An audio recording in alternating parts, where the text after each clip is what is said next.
In live stream, got it. Let's see if it's ready.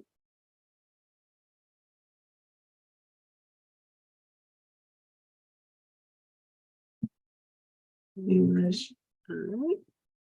So we are live and recording. So here we go. All right.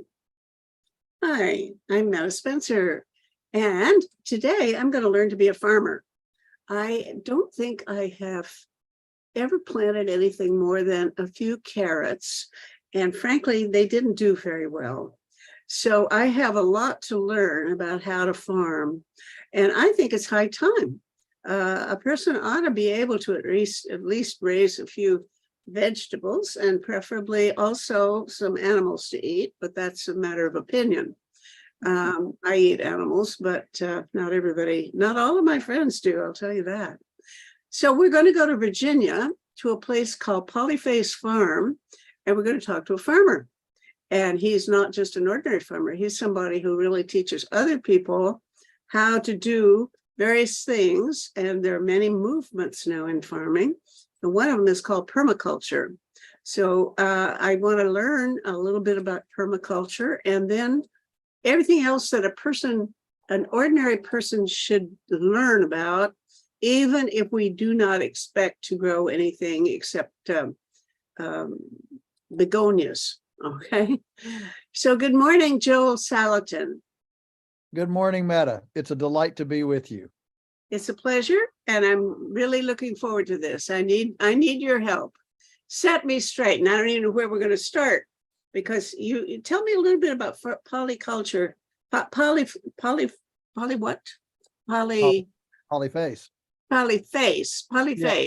Yeah. And then about, I believe you also try to get people to do homesteading. Is that right? Yes, that is correct. I'm a huge believer in homesteading. That's kind of how we started back in the early 60s. I was just a little child, and mom and dad bought this place, and the dream was to farm commercially, but it was in such a degraded state with gullies and rocks and low fertility that it just didn't go early on. So we had a big garden and milked a couple of cows and basically fed ourselves. And so I call it a kind of a glorified homestead for the first 10 years. And then, but wait a minute, a homestead is something where you get free land if you stake a claim or something, isn't it? Well, that was the Homestead Act that President Abraham Lincoln signed back in 1862 or 3, and it ended up essentially being a freebie for land grant colleges and railroads.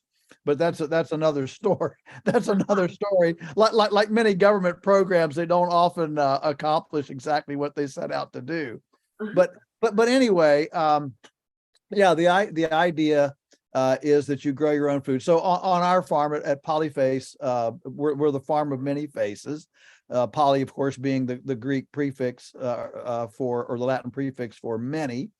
So the many faces, and this includes the many faces of environments, open land, forest land, and water or riparian areas, as well as the many faces of the people on the land, the many faces of the enterprises. So we have beef, pork, beef, pigs, chicken, eggs, duck, lamb, rabbit. And we also sell lumber because we have a lot of woods. So we have a sawmill and we sell lumber as well as firewood. And we've been here now since 1961.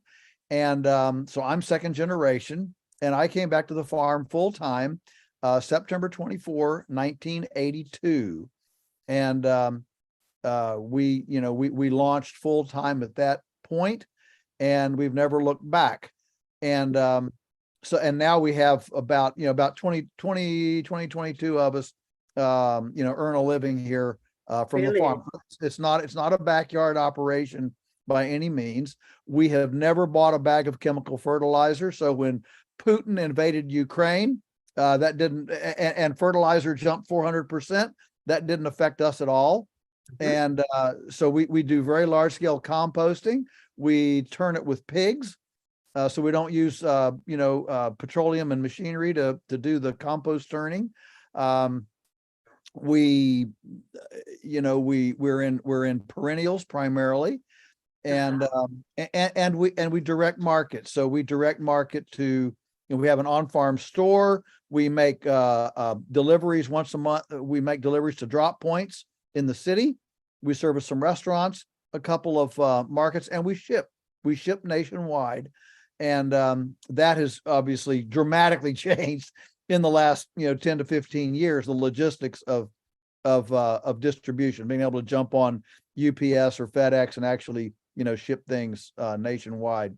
So that's where we are. And one of the most important things that we do now is we do a very formal apprenticeship and stewardship program. We've been doing that now for almost 30 years, where young people come and learn these concepts, and then they can go and germinate their own farms, their own operations. And it's very gratifying to see these young people come and learn and then go and plant themselves, in their own places. So yeah, it's a very, very multifaceted, multi-faced outfit. And we have a 24/7, 365 open door policy. Anyone can come from anywhere in the world at any time to see anything, anywhere, unannounced. That's like at 3 a.m. you're going to have people knocking on the door. Absolutely. We tell people, if you think we're doing something you don't like, come at 2 a.m., 3 a.m., whatever. Don't wake me up. But you're welcome to walk the fields and check us out. That's our commitment to transparency. Wow, I'm a great believer in transparency, but that takes the cake. Yeah. Okay, Yeah. let me tell you where I have been. With the only contact I've had with the issues of farming that you've already mentioned a little bit is that I do quite a bit of shows about global warming. So naturally, one of the big things that's being promoted as a way of reducing climate change is the notion of carbon farming, or permaculture would, I think, be part of that, even organic farming, but things where the idea is to reduce the emissions from agriculture into the atmosphere, and preferably even capture carbon out of the atmosphere and put it in the soil and sort of lock it up for a while. So I know a little bit about things like cover crops and no-till farming, and two or three rock dust. We've done quite a bit about the application of soil amendments, including rock dust from pulverized basalt and so on. The application of biochar, and even seaweed, elixirs of seaweed that do good things. So those are the only meeting points between my own explorations and what you've mentioned so far. So tell me where we need to go to amplify my wisdom. Yeah, well, great. I love it. You're still totally inquisitive and learning, and that's fantastic. So let me just say you're on the right track with all of those basic elements. But if you look at nature, let me just at the outset say that 500 years ago, North America produced more food than it does today. That's the important thing to understand. 500 years ago, North America produced more food than it does today. Now, it wasn't eaten by people. Oh. We had up to 200 million bison. We had 2 million wolves, each of whom needed 20 pounds of meat a day per wolf. We had 200 million beavers that ate as much plant material as all the people in North America today. We had flocks of passenger pigeons. Audubon, John J. Audubon sat under a tree in, I think, Massachusetts in like 1820, and he recorded in his diary, he said, I couldn't see the sun for 3 days because the flock of passenger pigeons blocked out the sun for 3 days. Oh, that makes me want to cry. Absolutely it does. And so you have, you have this tremendous abundance, long before John Deere invented the plow, long before hybrid seeds, long before, Cargill and the Chicago Board of Trade. And so when we look at that, I'm always interested in saying, well, okay, if that is how abundant things were, well, what was the template? What was the pattern? How did it work? And the first thing you note is that it ran on primarily perennials, not annuals. So for your listeners, you know what a difference between a perennial and an annual. So an annual is something you have to plant with seed every year. Barley, wheat, corn, a watermelon, squash. Okay, whereas a perennial has some way to stay where it is and continue to regrow every year. So grass or bulbed, tulips are perennials. They make a bulb and then they come back every year. Crocuses, okay. So a perennial, a grapevine, a tree, all right. So nature, yes, there are annuals obviously in nature, but they're very few. There aren't very many. Nature revolves fundamentally around perennials. And the energy flow in perennials is into the ground, because a perennial can't depend on a big fat seed to replicate it. It has to somehow survive the winter, survive the drought, survive the flood.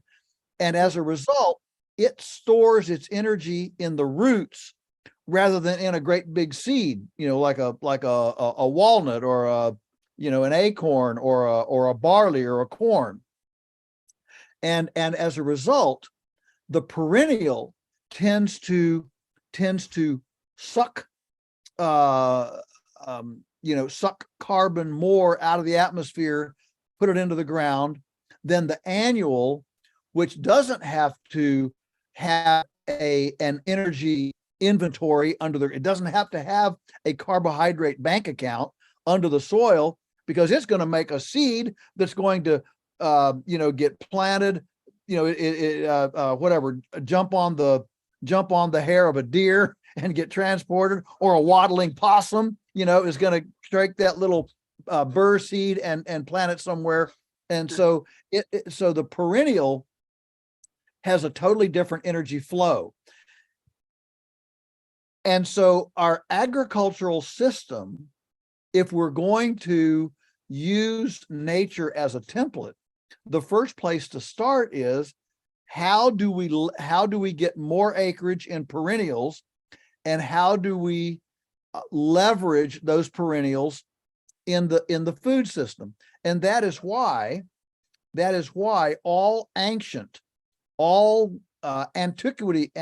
cultures, the foundation of their nutrition was either the herbivore or seafood, because those were the two nutrient dense foods that could be grown without annuals, without tillage. Herbivores, of course, live on grass and leaves, and seafood lives in the ocean, and it doesn't need seeds either. And so this is why early on grain became a holy grail in agriculture, because grain was expensive to grow. It was difficult to maintain fertility, because it sucked fertility out of the ground instead of pumping fertility into the ground like perennials.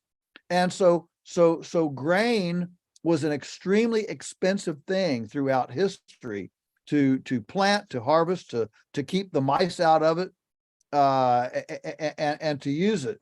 And so that became the holy grail of agriculture. How do we grow grain, sustainably? And of course, with cheap energy and cheap transportation now and mechanization, for the first time in human history, grain has become ubiquitous and cheap and easy to grow, but at the cost of our soils. Right now, every bushel of corn costs us at least a bushel of soil. And we know that there's a dead zone the size of Rhode Island in the Gulf of Mexico. That's a direct result of turning the Midwest from a perennial prairie into a monocrop annual of corn and soybeans. And so the place to start on this entire this whole carbon issue, is we start with leveraging and promoting and encouraging perennials and their proper function in the landscape, as opposed to artificial intelligence, genetically modified organism, Roundup ready soybeans, and all the other things that that we're trying to concoct. That is brilliant. That is absolutely a new angle for me. And I bet you've told a dozen people or 100 people, but I haven't heard it before. And I can see it. Now tell me though, is there any grain that's perennial? Well, I mean, even perennials make, grass makes seeds, but they're extremely small. And they're not really worth harvesting. And so all of the grains that have been genetically selected for grain production are not perennials, because you can't have the energy flowing both ways. By Temple Grandin, the grand dame of animal behavior, talks about biology. It can put its energy in longevity. It can put its energy in duplication, reproduction. It can put its energy in maintaining its immune system. And a plant and an animal have to balance kind of those three areas. And so because a grain plant puts so much energy in this big fat seed up here, it necessarily cannot put energy into the soil for longevity. For longevity, it's putting everything, it's banking on that seed for its longevity, for its reproduction. The thing that occurred to me when you were, the immediate thing was, okay, let's switch just to perennials. But, the majority of people on the planet depend on carbohydrates from grain, rice or wheat. Bread is the main staple. If you're poor, at least you can hope you can find a piece of bread. But what are you going to do for people if you take away the grain? How could our population survive without the dependence on grains? Well, again, I go back to the fact that 500 years ago, North America produced more food, more nutrition than it does today with all of our grain production. So how do we do that? So the key is to run livestock the way bison ran across the landscape, the way the wildebeest currently run in the Serengeti. And when you look at herbivore populations in nature, and there are a lot of llamas, alpacas, giraffes, zebras, wildebeest, caribou, a bison. Right? When you look at herbivores in nature, they exhibit three things. They're moving, they're mobbed up for predator protection, and they're mowing. They're not eating whatever seeds, carry on, that sort of thing. They're moving, mobbing, mowing. And when you duplicate that on a domestic scale, your production goes up. So on our farm, let me just get to this point. On our farm, in 60 years, we have moved, because this whole conversation started with climate change and carbon sequestration. And so on our farm in 60 years, with this modeling, we have gone from 1% organic matter in our soils to now a little more than 8% organic matter in our soils. And as you know, organic matter it's not it's not completely carbon, but it's the number one tracker. If you want to track carbon in the soil, you're tracking organic matter. Okay, that's because that's material that was living and is now decomposing in the soil. And so we've gone from 1% to 8% organic matter, in 60 years. In fact, if we simply nationwide, if we simply moved our soils a little less than 2% organic matter, we would return to pre-1960 atmospheric carbon levels. That's how much carbon. So a lot of the atmospheric, Can you say that again? Let me absorb that. We would do what? It would start up. If we only went, and I'll say it, on our farm, we've gone 7 percentage points in organic matter. But if nationwide, we simply, on our farmland, if we simply increased 2%, we would sequester the carbon in the atmosphere that would return us to pre-1960 atmospheric carbon levels. That is wonderful. That is really, really an interesting figure. Okay. Yeah, it sure is. And so the point is that we are that over the last 100 years of industrialization and monocropping, and I'm not saying we should eliminate corn, but I'm talking about balance. I'm talking about the amount of it. That if we went to a more perennial basis and therefore a carbon sequestration basis, we would start sucking this carbon out of the atmosphere. The problem is we have cannibalized that carbon in the soil and let it go into the atmosphere. Mm-hmm. And so it's time to reverse that. Okay, good. That you're telling me really interesting things that I'm very glad to hear, because for 2 or 3 years I have been a secret believer in Alan Savory's holistic management approach, where, and you've already alluded to the notion that herds of animals moving in a certain way across a territory, it makes a difference in the way the soil is fertilized and so on. So I'm glad to hear that. But I'm troubled. Let's go back to the question of feeding people, and whether, because we have this huge global population now that depends on various kinds of grain, if you took that away and you said, well, let's go back to these grasses, which, as I understand, the grasses that used to grow in the Midwest had sometimes roots about 6 or 8 feet long. Yeah. So mm-hmm. they were much better than any grass that is there now. So I can see that you could sequester a lot more carbon with that kind of grass, and you could feed large herds of big herbivores.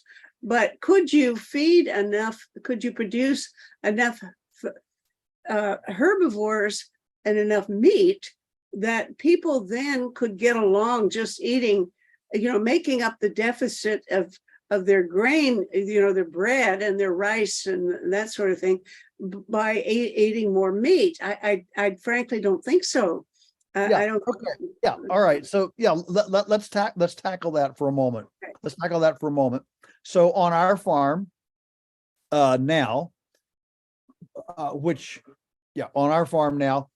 in our county, so our county, every climate is different. And in our county, the average cow day, so a cow day is what one person would eat in a day. If I took all the food that you ate today, that would be one person day of food. Okay. So what a cow eats in a day is one cow day of food. All right. Mm-hmm. And so in our county, the average is 80 cow days per acre. In other words, an acre will feed 80 cows for one day a year, or one cow for 80 days a year. All right. Mm-hmm. Okay.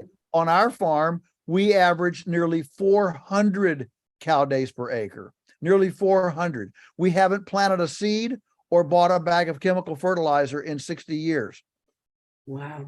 So the productive capacity right now is so unbelievably underutilized that it scarcely is it's unspeakable how little, because of overgrazing, because of a lack of management. And of course, this is Alan Savory's entire, a brand or part of it, not entire, but a lot of it is, it is not the resource, it is the management of the resource that has changed.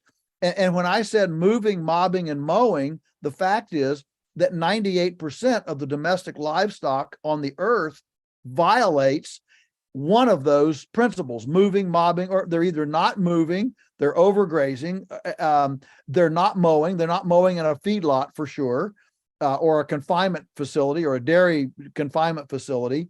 And they're not mobbed up. They're spread, they're a few animals on a great big large acreage. They're not mobbed up. And so 98% of the domestic livestock on the planet violate one of those three principles: moving, mobbing, or mowing.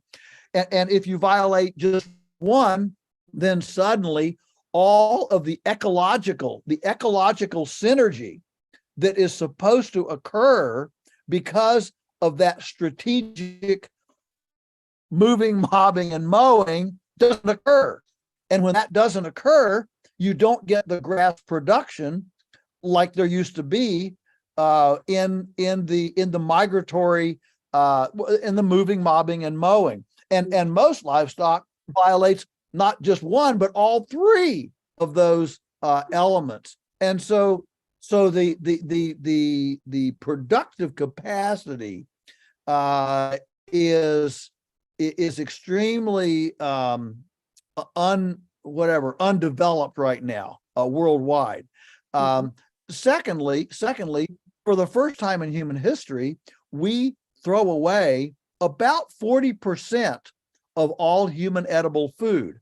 It's either blemished, it's too long, too short, too fat, thin, too sell by dates. Maybe it got tainted, maybe it got chemical poisoned, whatever.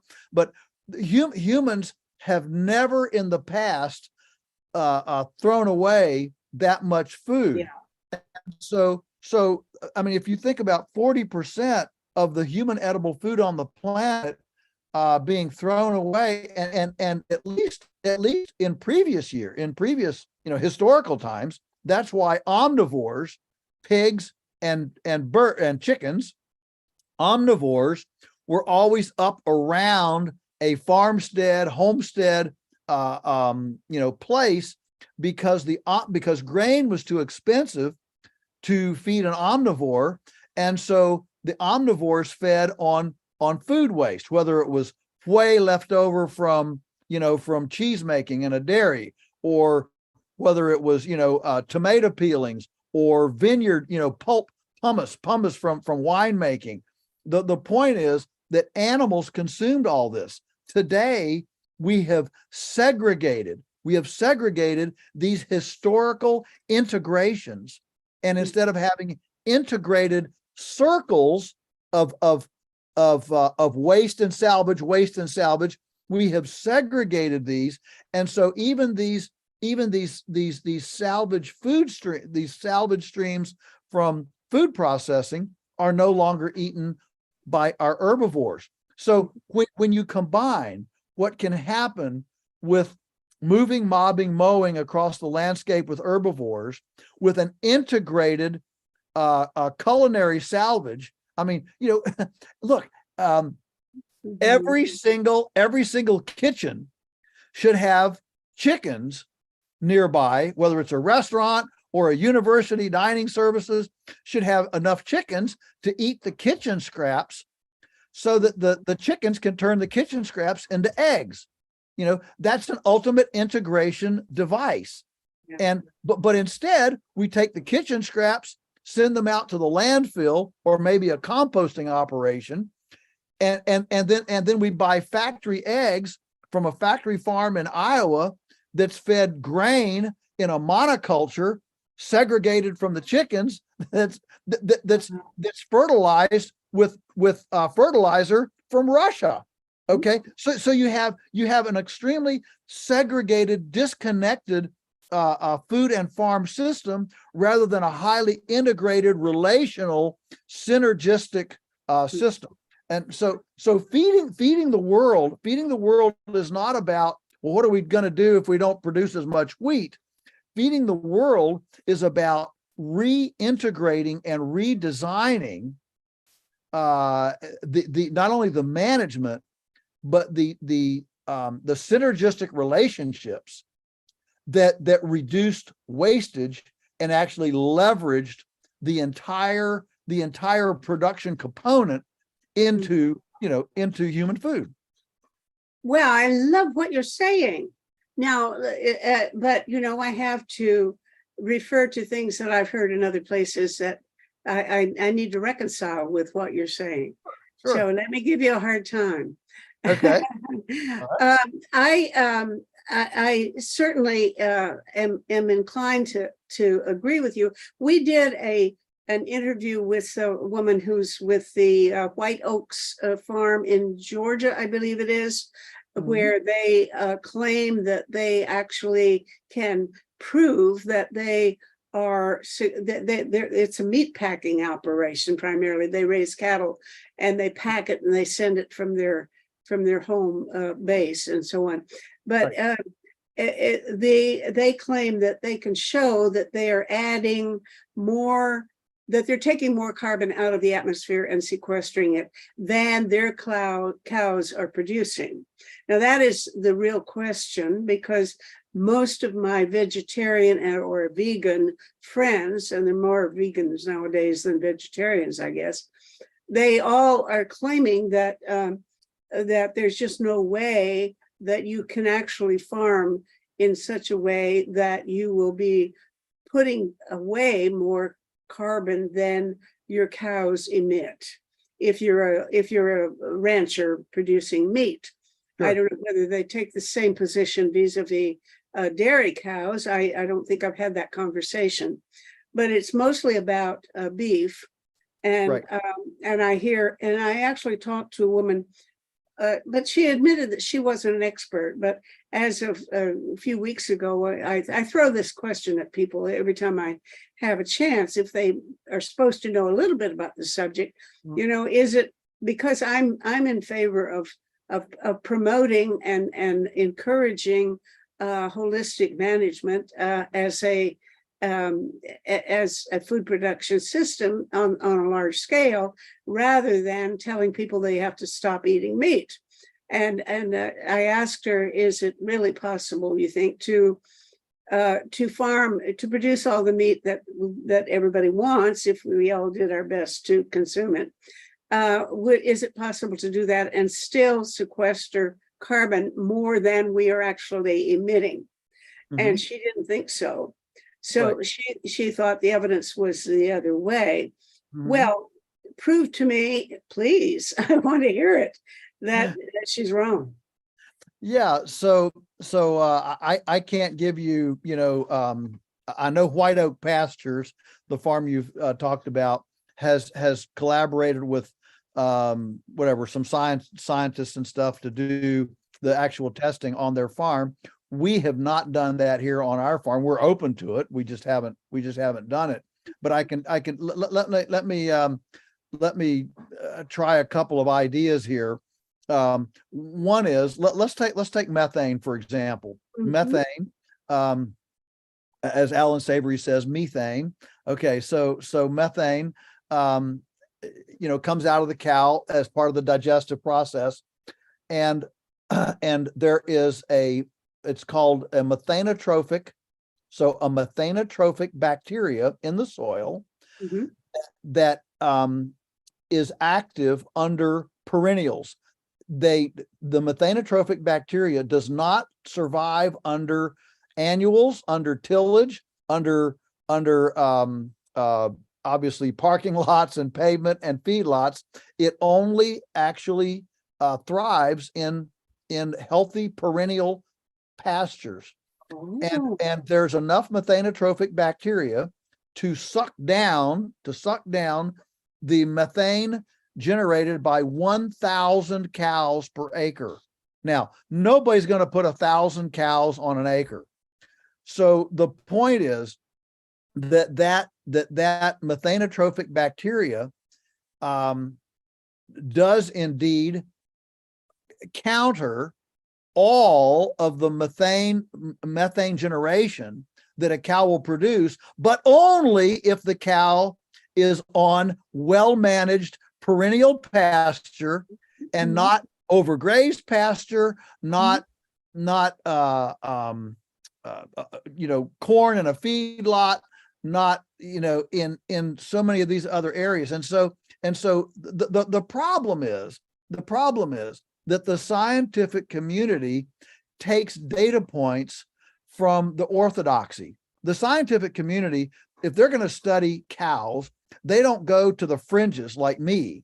This is what's exciting about the white oak pastures study, is that they're a bit on that fringe, and lo and behold, what they've found proves the entire orthodoxy wrong. But most of the scientists that do cowspiracy and What the Health and the other documentaries and data points to impugn livestock production are taking their data from orthodox sources.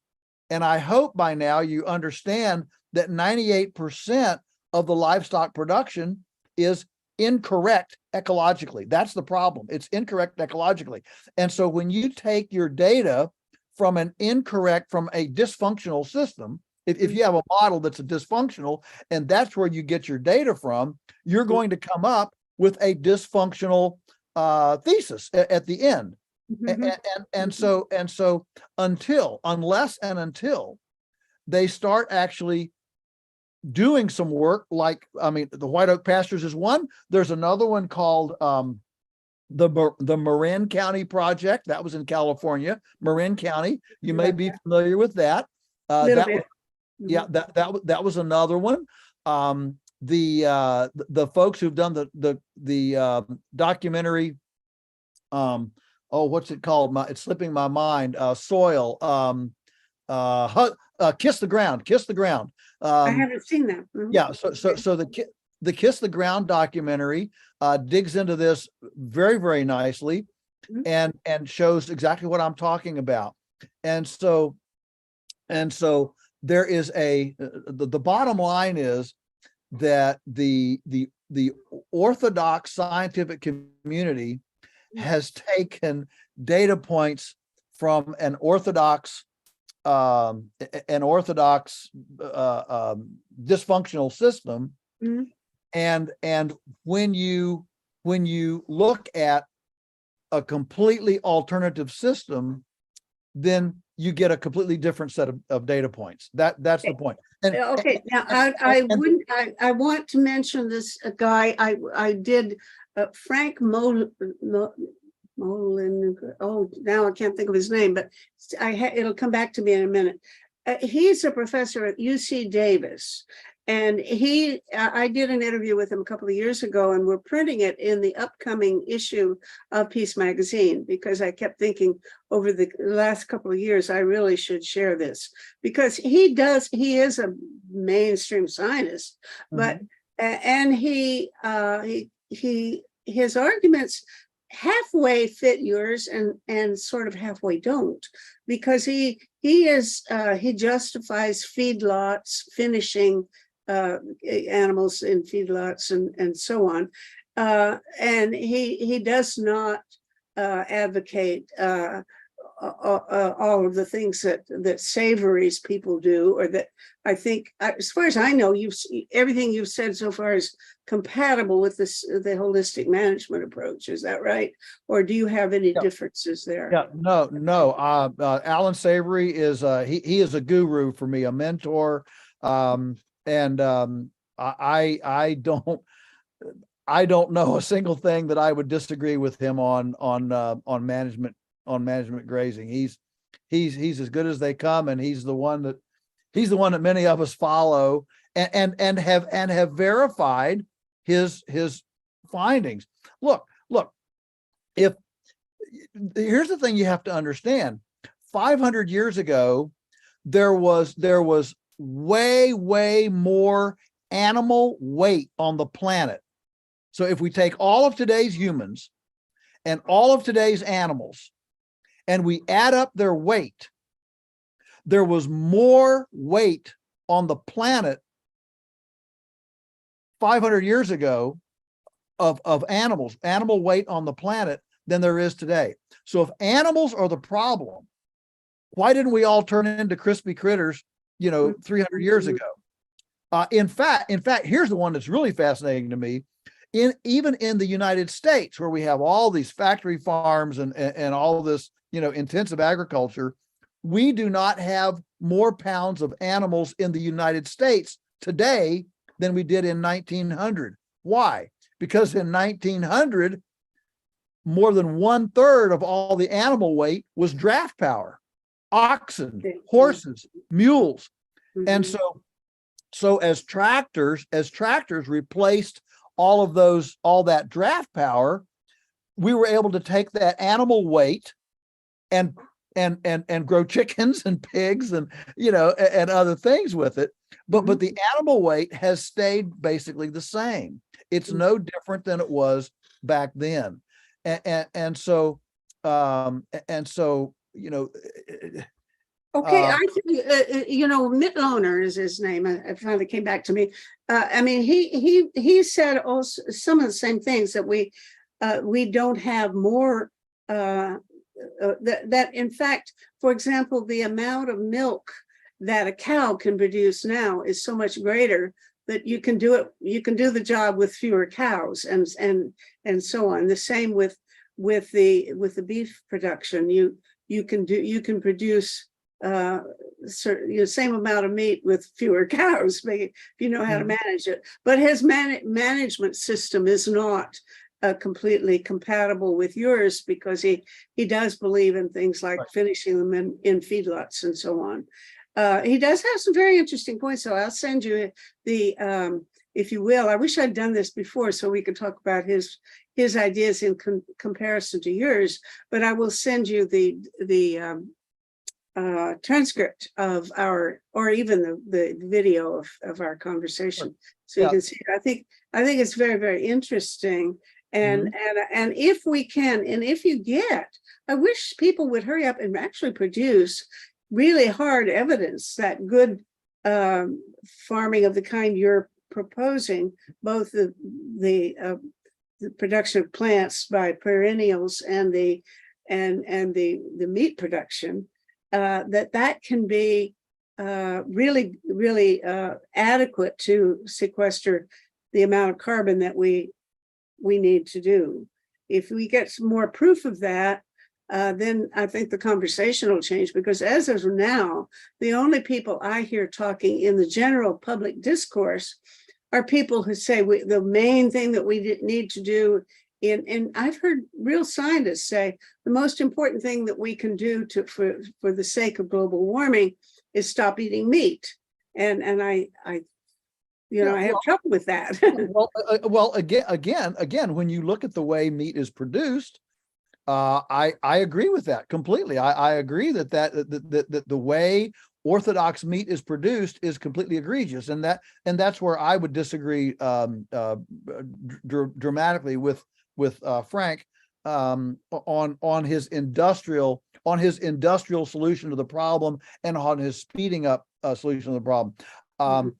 He is taking a fairly mechanistic approach to the problem. I'm taking a fundamentally biological approach to the problem. So I'm not saying let's speed up how fast a cow can eat.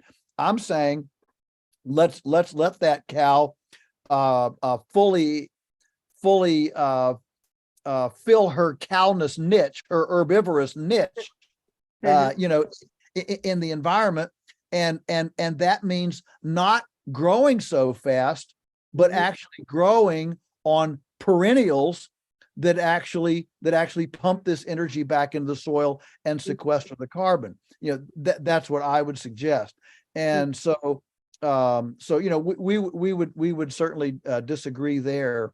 But there are other things. I mean, we just a couple of years ago we finished collaborating with the Smithsonian on a 2-year working landscape study where they measured several benchmarks. One was soil carbon. One was species of birds. One was invasive species. One was pollinators. And they took these metrics and they measured these, like there were 30 sites in Virginia. And our farm was the only one that they found all 8 bumblebee varieties known to exist in Virginia.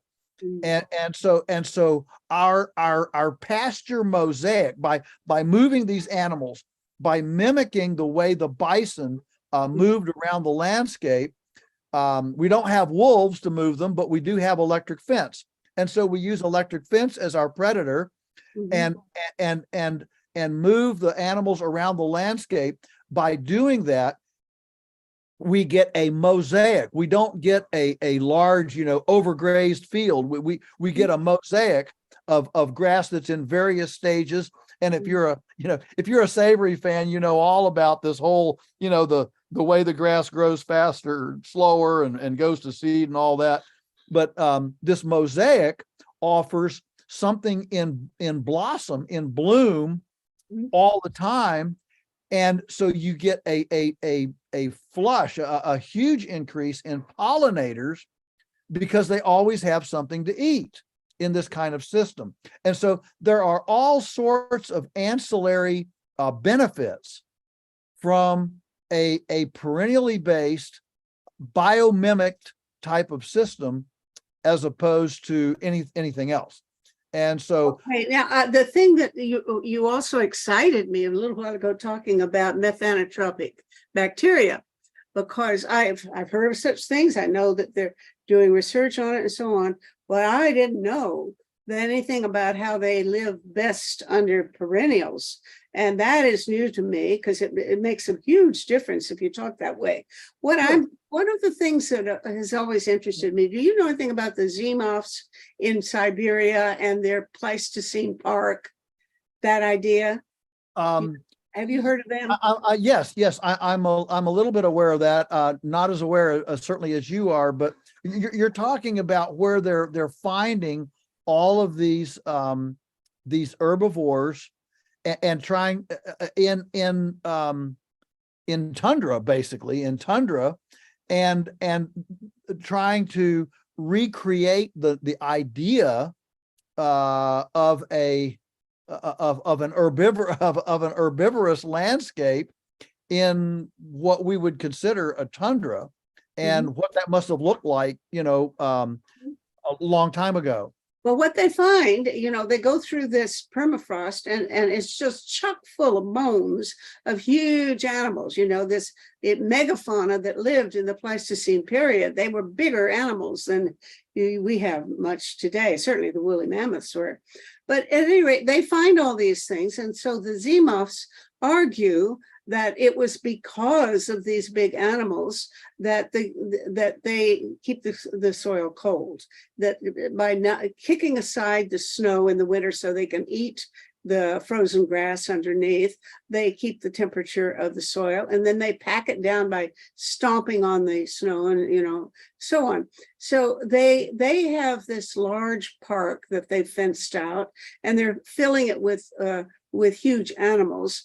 Now, they don't talk about how they're doing it, but certainly they are able to show that they are actually keeping the soil in that park a degree or two colder than it would have been outside the park.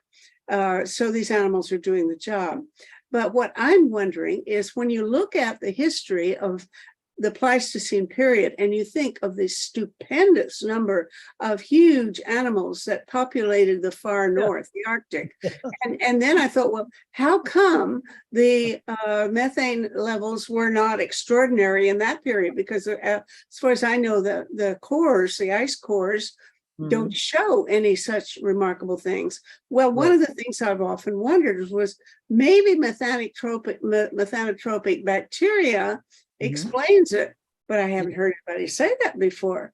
And if Yeah. you could show that, I think it's really a good question. Now, last week I talked to, I don't have this on a recording, but I did talk to a woman who's a specialist in water purification. And I asked her about methanotropic bacteria and whether they would live in the Arctic, for example. Could we put them in the water and increase the amount of those things so that they would consume the amount of methane being emitted from the bottom of the Arctic Ocean? And she said, well, people are working on that, but I haven't heard anybody say that that's feasible. But it sounds to me as if maybe one of the things you want to do is repopulate the Arctic with big animals like bison or whatever, and then also put a lot of dirt with methanotropic bacteria in it to encourage them. What do you think? Well, what I think is that the ability of the ecosystem to respond redemptively in a healing fashion to excellent management is beyond our comprehension. And we have watched it here on our farm. We have watched the ecology completely change. I mean, as a little child, I remember, we couldn't support 10 cows. Now we support 100 on the same ground. And the fertility is off the charts. I'm not saying that to brag. I'm giving humble homage to a fantastic design that worked. And it's my mandate to discover what those secrets of prehistoric abundance were. When, as you mentioned, when there were these massive numbers of megafauna. We know that in Australia, they had 9-foot tall wombats. We know that here in North America, they've discovered beavers as big as a Volkswagen automobile, a VW Bug. I mean, that's a big beaver. And so this stuff was here. Interestingly, you're mentioning the soil temperature. You can take infrared. I've seen these where they've used satellites to take infrared photography of farmland, and the difference in soil temperature between a well-managed, we'll just call it a savory type, a savory type operation, or one like ours, the difference in soil temperature is remarkable compared to one that's either overgrazed or growing soybeans or corn or whatever. And it shows up as various shades of green to red, green being cooler, red being hotter. And you can literally draw the boundaries. You can take a farm like ours and just draw the fence lines. It's as clear. It's right on the fence line. The difference in the infrared temperature of the landscape, and then when you couple that, let's couple that with one more thing. If you're familiar at all with Walter Yenny, he is the Australian guru of climate change. And his whole position is that the greenhouse gas emissions is barking up the wrong tree. That the problem is vegetation emitting bacteria. In the radiator of the planet is vapor condensation. Vapor condensation is what regulates the planet's temperature. But water vapor cannot condense on itself. It needs a little nucleus of bacteria on which to condense. It can't just condense by itself. Well, wait a minute. I because you're coming into an area that I know a little bit about because I've been interested in clouds. But okay. I understood that they need an aerosol particle to condense around. And I've heard that aerosols are anything except water, any particle, dust or almost anything you can think of is an aerosol. It's a tiny particle, except water. That's not considered an aerosol. Okay. Now, I did not hear, and I'm very interested in hearing, that a bacterium could be enough to be the nucleus for a new droplet of water. Is that what you're saying? That all you need, Yes. that a bacterium is in effect this aerosol Yes, nucleus? yes, Uh-huh. yes, ma'am. Yes, ma'am. That's exactly what I'm saying.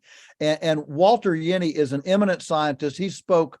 I mean, he is the global guru on this Please idea. tell me how to spell his last name, because I want to look this up. Yes, Jenne. All right. Jenne. He pronounces it Yenny. Okay.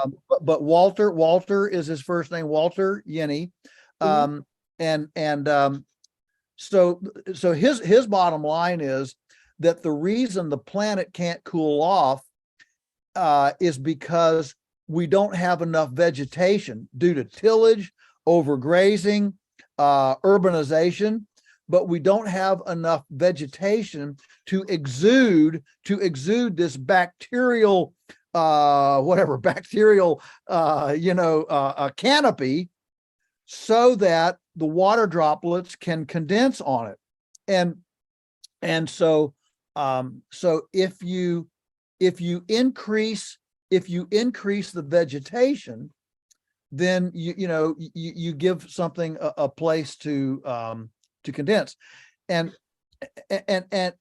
that is why desertification tends to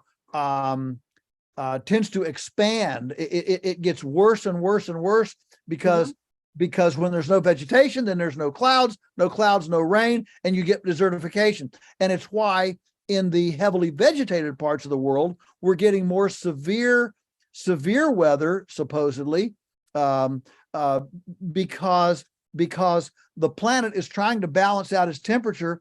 And so since it can't get droplets, so it can't form clouds over here, it forms clouds over here where the vegetation is. And so again, you get an additional amount of cloud formation over the vegetated areas and the non-vegetated. And so the kind of system that when you go to a perennial system, you don't have open soil, you don't have bare soil, and if you're doing the kind of grazing that we've described, where where the animals, well, we call it, you'll like this, we call it mob stocking, herbivorous, solar conversion, lignified carbon sequestration. I've practiced that in front of a mirror. So when you do that kind of vegetative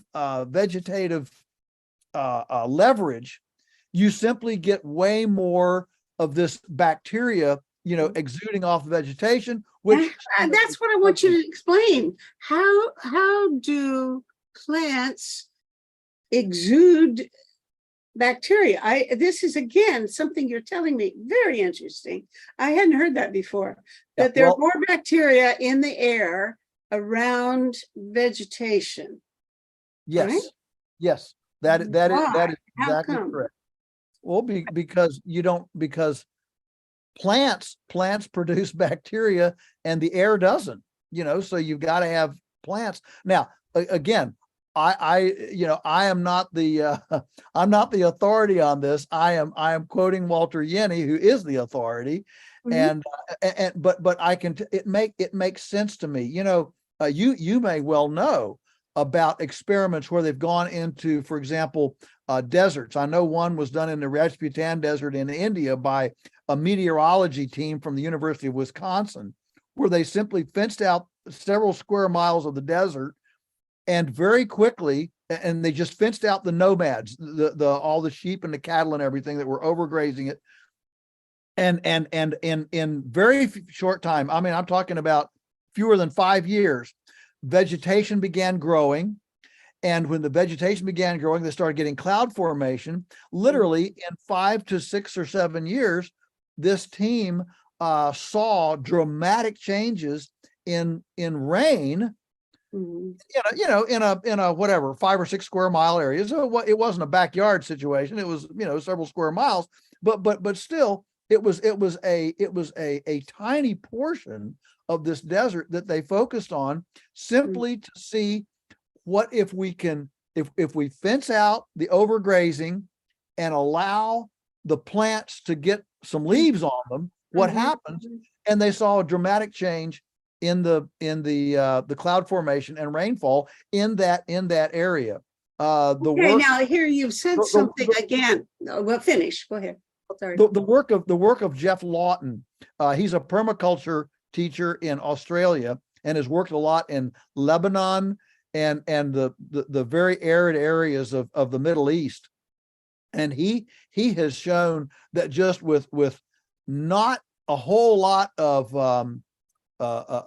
effort, you can capture more water, grow more vegetation, have more leaves, and then better cloud formation on an extremely small area. A couple of square miles, which is a very small area. When you're looking at a whole landmass. Well, that's where I was about to interrupt you, because you said something that triggered to me.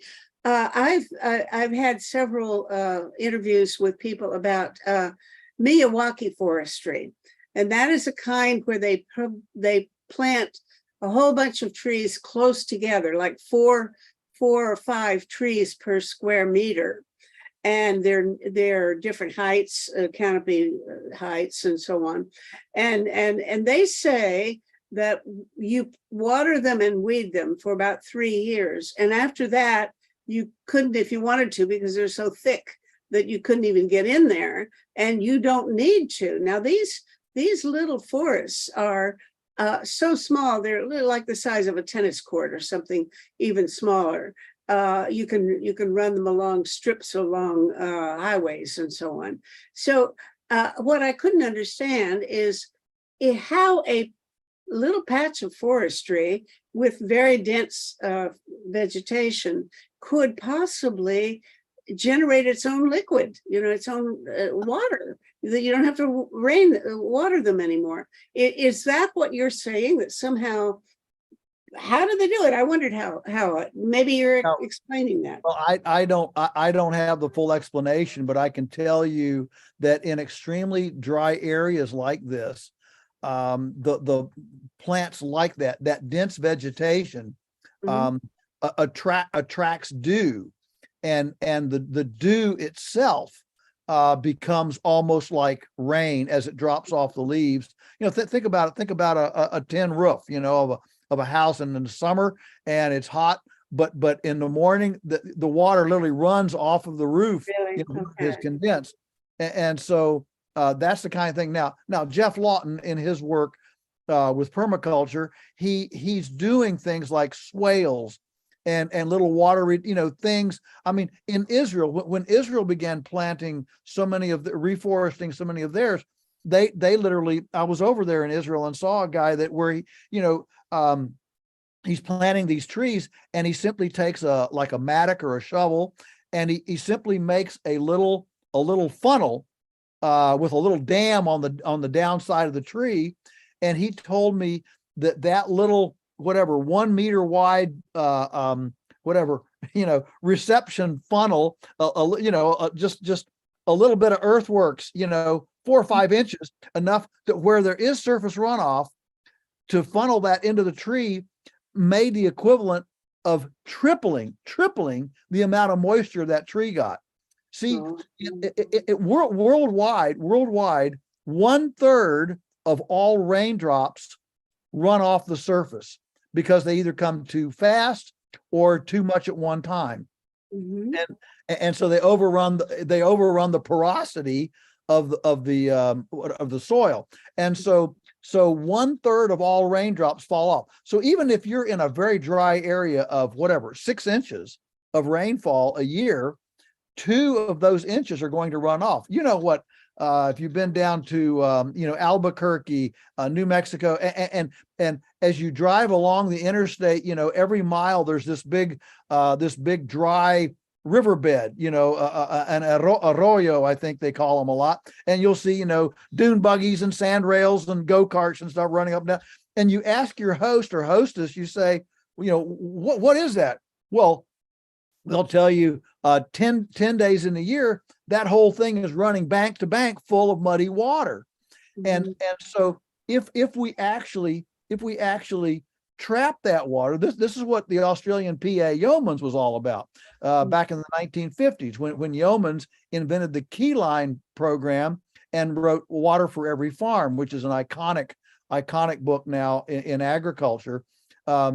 He said the goal of every farmer should be to never allow surface runoff, to hold those raindrops as high on the landscape as possible for as long as possible, so that you get the advantage of that slow gravitational move of the water down as opposed to fast move of the water.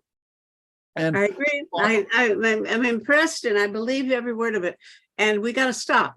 And I want you to come back because you're a fount of wisdom. I really have learned so much already in this 1 hour that I want you to come back and do it again with some more folks that also know what questions to ask you. Okay. Sure. Well, Thank you.